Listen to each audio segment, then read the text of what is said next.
So since you were in school at the time, I'm guessing, at least for me, COVID really hit the US in March, and I went into quarantine in the first week, the first week of March. When did quarantining start for you, and like when did your country start to So obviously in the UK, I think there was always a lot of debate around, should we shut off instantly, should we gradually shut off? And to be honest, although it's not even too long ago, I feel like the whole situation, time is obviously moving incredibly slowly, but it's mentioned so much, and so much goes on to do with corona, like lockdown or this or that. It's literally all this ever talked about that I've kind of forgotten kind of what has actually gone on when it first started. But I remember in around March time, that basically we was kind of, when it first, we obviously all knew about corona and stuff like that because it mainly started to break out in January.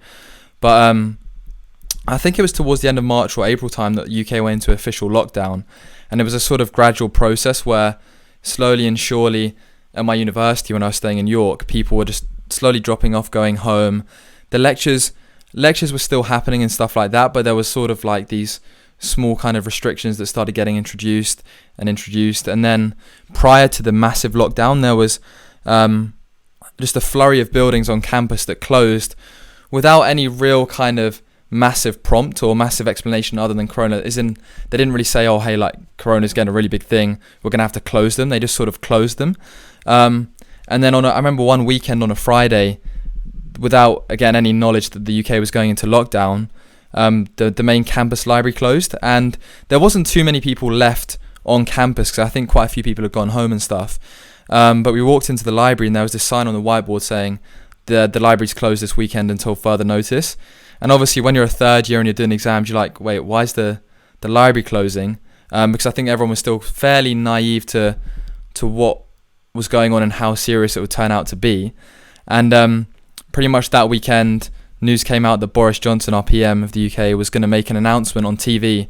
And it was and the announcement on Monday turned out to be that the UK was going into full-on lockdown. So I remember sitting in seeing, I think it was a morning announcement actually, and me, my friend housemate Harry and his girlfriend were just there, and we watched it, and we were sitting on the couch, and like when the announcement came on the TV, it was sort of like an old-fashioned war announcement where it's like breaking news, and it's like a 5-10 minute segment that I mean everybody in the UK must have watched. And we heard the news, and honestly, like, it sounds kind of silly, but I think we took a picture just because I think it's a very crazy historical moment. And I think that was roughly what happened in the UK on the sort of initial phase of the first lockdown. That's so interesting. And the whole like process of it, like just slowly starting to close down like your school and everything, that just seems like very weird in a sense. I mean, at least like compared to my perspective, because everything kind of was completely normal and then just closed all of a sudden.